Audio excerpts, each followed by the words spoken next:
You ask Tiger to solve. This deals with linear equations with one unknown. The final result is x equals 29. Let's solve it step by step. Swap sides. Group all constants on the right side of the equation. Add 7 to both sides. Simplify the arithmetic.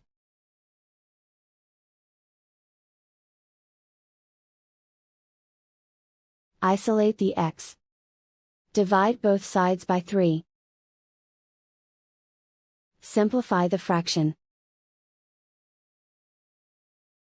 Find the greatest common factor of the numerator and denominator. Factor out and cancel the greatest common factor.